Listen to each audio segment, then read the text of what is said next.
অভিনেতা রাহুল অরুণোদয় ব্যানার্জির মৃত্যুর পর আকস্মিক মৃত্যু, তারপরে টলিউড এক কাট্টা মানে টলিউডের কলাকুশলীরা একজোট হয়ে কর্মবিরতির ডাক দিয়েছেন এবং তাদের উদ্দেশ্য প্রসেনজিৎ চ্যাটার্জি বলছেন যে আহ, সহজ মানে তাদের ছেলে এবং প্রিয়াঙ্কা যেন জানতে পারে রাহুলের মৃত্যুটা ঠিক কীভাবে ঘটলো। উল্লেখ্য বিভিন্ন নিউজ মিডিয়া অনুযায়ী তথ্য যেগুলো আসছে সেটা হচ্ছে অনেক জলঘোলা তথ্য। ঠিক কী কারণে ঘটনাটা ঘটেছে, কেন ঘটেছে, একে অপরের কথা মিলছে না। তাই জন্যই লীনা গঙ্গোপাধ্যায়ের প্রযোজনা সংস্থা ম্যাজিক মুমেন্টসের বিরুদ্ধে সবাই সোচ্চার হয়েছে এবং তার দিকে আঙুল উঠে আসছে যে তারা কি তবে কিছু লুকোতে চাইছে।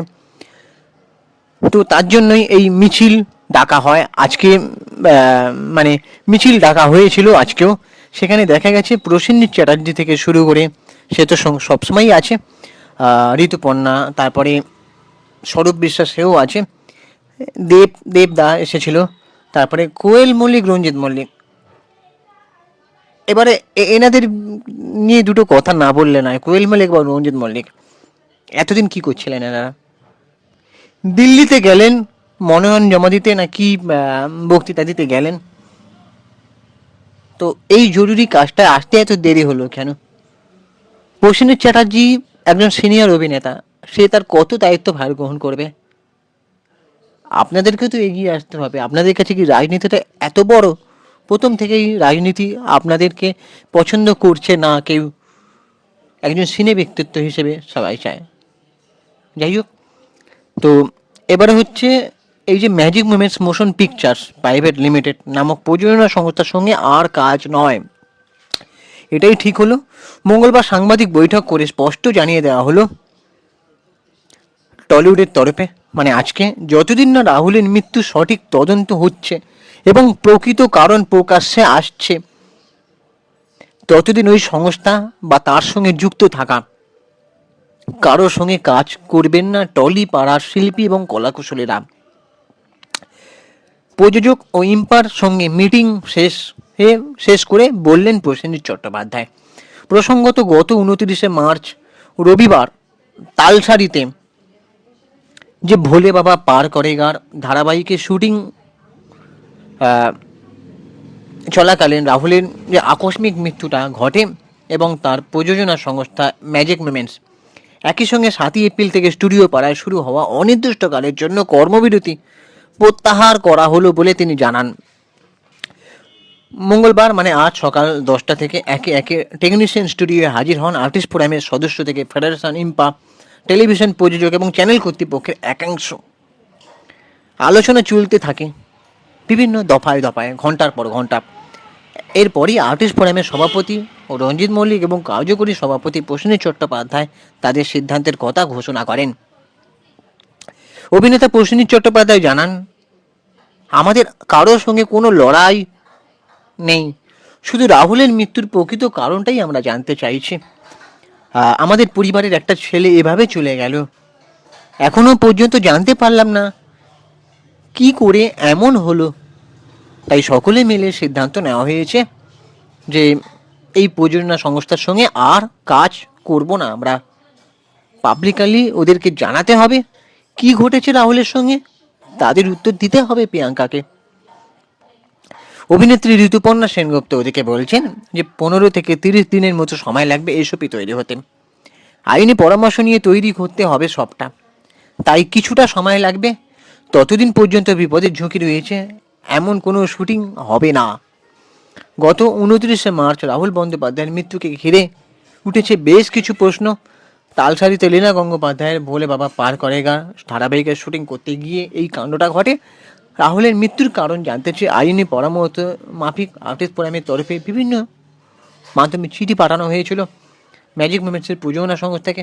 ওদিকে আবার জিতু কমল একটা মানে কাণ্ড করেছেন, তোমরা দেখেছো।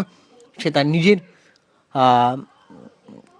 আত্মপ্রচার করতে যদিও সন্তুষ্ট নয়, তবু সে তার নিজের ব্যাপারটা জানিয়েছে যে আর্টিস্ট ফোরামের কাছে বারবার চিঠি দিয়েও কোনো নিষ্পত্তি হয়নি। সেও একটা বিপজ্জনক ঝুঁকি থেকে বেরিয়ে এসেছে। তো আমার মনে হয় কোনো কিছু গাফিলতি বা অবহেলা সেটা বিভিন্ন আর্টিস্ট ফোরাম বা বড় বড় সভাপতি যারা আছে তাদেরও ব্যাপারটা দেখা উচিত। সবাই অন্যদিকে ঝোঁকার বেলা সবার সময় আছে, কিন্তু এই দিকটায় নয় কেন? শুধুমাত্র প্রযোজনা সংস্থার উপর দায়ী করলেই হবে না, নিজেদেরও কিছু গাফেলতি, নিজেদেরও কিছু অবহেলা, নিজেদেরও কিছু এই যে ব্যাপারটাকে গুরুত্ব না দেওয়া যে কোনো ব্যাপারকে, এটাও কিন্তু অনেক সময় বড় বিপদের সৃষ্টি হতে পারে। তো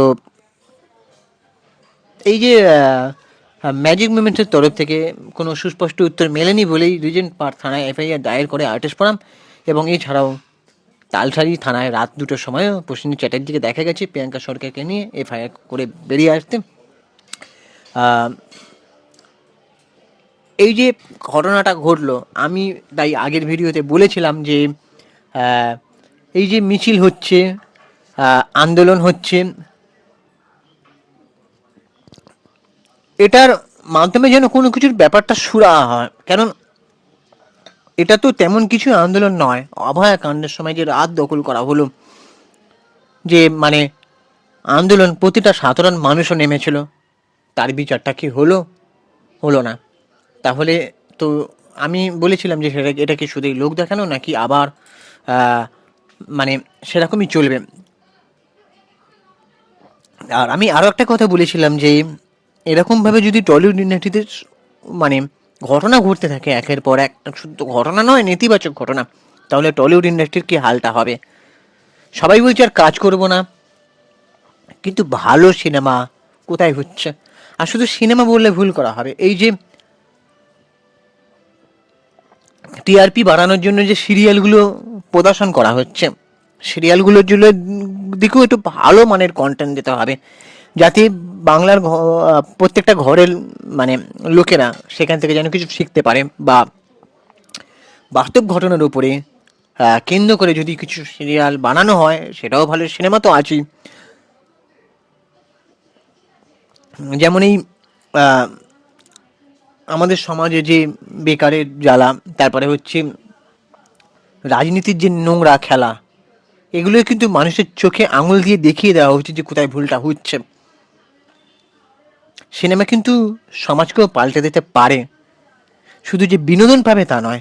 তাই বলছি ভালো সিনেমা তৈরি করো। কোথায় সাউথ ইন্ডাস্ট্রি, মালয়ালম ইন্ডাস্ট্রি একটু একটু করে এগিয়ে যাচ্ছে, আর এখানে টলিউড পড়ে আছে এইসব নেতিবাচক ঘটনা, সুরক্ষা দিতে পারছে না, কোনো অভিনেতা অভিনেত্রীকে ভালো সিনেমা বানাতে পারছে না, রন্ধে রন্ধে রাজনীতি, প্রত্যেকটা মানুষ রাজনৈতিক সাথে জড়িত, মানে যে যার কার্যসূচি সেটা ঠিকই করছে, তারপরে চলে আসছে যে লোক দেখানো মিটিংয়ে এসে একটু হাজির হচ্ছে। কেন? এই জিনিসটা বন্ধ হওয়া দরকার। অবশ্যই সুরক্ষা দেওয়ার পাশাপাশি ভালো মানের সিনেমা সিরিয়াল বানিয়ে, শুধু সিনেমা বানানোর কথা আমি বলে গেছি, কিন্তু সিরিয়ালগুলো এমন বানাতে হবে যেখানে সমাজের নোংরা দিকটা তুলে ধরে দেখাতে হবে। পলিটিক্সের নোংরা খেলা, বেকারের জ্বালা, তারপরে বাড়ির মধ্যে যে মানে এই যে রাজ্যের মধ্যে যে নোংরা খেলাটা হচ্ছে, তার জন্য প্রত্যেকটা ঘরে তাদের অনুসারের ব্যাপারটা, মানে তাদের যে অসহায় অবস্থাটা এই যে বিভিন্ন নেতা মন্ত্রীদের কাণ্ড কারখানার জন্য হচ্ছে, এটাও কিন্তু দেখানো উচিত। শুধু এই দুটো বউয়ের প্রেম কাথা, কে কার সঙ্গে প্রেম লীলা করছে, কে কার সঙ্গে পরকীয়া করছে, এসব দেখালে হবে না, তাই না? ভালো মানের সিরিয়াল যেমন বানাতে হবে, ভালো মানের সিনেমা কন্টেন্ট বানাতে হবে, তাই না? টেলিভিশন সিনেমারই মতন মানে অনেকটা পরিচিতি দেয়, মানে আমাদের ঘরে ঘরে আছে টেলিভিশন। সেই জন্যই বলছি ভালো মানের কন্টেন্ট বানাও, ভালো সবার সাথে সুস্থ পরিবেশ বজায় রাখো, আর রন্ধে রন্ধে রাজনীতি এই জিনিসটা বন্ধ করো। এটা আমার বলা বেকার আমি জানি, কিন্তু কর্মফল একদিন না একদিন কাউকে পেতে হবে। কিন্তু আমরা যে ভিডিও বানাচ্ছি, এই যে এতদিন ধরে আমি প্রায়, আমার মনে হয় বলিউডের ধুরন্ধর সিনেমাটা নিয়ে আমি মনে হয় প্রায় 30-50টার মতন ভিডিও বানিয়ে ফেলেছি, কিন্তু কোনো একটা বাংলা সিনেমা এমন কিছু হলো না যেটা নিয়ে আমি 50খানার মতন ভিডিও বানাতে আমার গর্ব হয়েছে। মানে টলিউড ইন্ডাস্ট্রিকে আমি বরাবরই এখন লজ্জা লাগছে কোনো ভিডিও বানাতে। যাই হোক, এই যে মিছিল করেও যদি কোনো লাভ না হয়, তবু আমি চাইবো রাহুল ব্যানার্জির সত্যি ঘটনা তদন্তের মাধ্যমে উঠে আসুক, আর প্রত্যেকটা অভিনেতা অভিনেত্রী কলাকুশলী টেকনিশিয়ানসরা তারা যেন নিরাপত্তা নিয়ে কাজ করতে পারে, তাদের জন্য কোনো ক্ষতি না। আর যারা বেঁচে আছে, যারা অভিযোগ করছে, তাদের গুরুত্বটাও মন দিয়ে আপনারা শুনুন। শুধু কেউ একজন কোনো বড় ঘটনা করবে তখন আপনাদের টনক নড়বে, লোক দেখানো নাটক শুরু করবেন, এই জিনিসটা বন্ধ করুন, ঠিক আছে? আর আর কিছু বলার নেই। এবার তোমাদের কি ওপিনিয়ন তোমরা অবশ্যই কমেন্ট করে মতামত জানাতে পারো। আমাদের ইউটিউব চ্যানেলটাকে সাবস্ক্রাইব করে দাও, ইউটিউবে সুপ্রিয় পৌঁছালি সিনেমারিয়া। আর ভিডিওটা একটা লাইক করো, ইনস্টাগ্রামে রয়েছে, ইনস্টাগ্রামে গিয়ে ফলো করে দাও সুপ্রিয় পৌঁছালি সিনেমারিয়া অথবা চিঙ্কি বাবু 2531। চলো টাটা।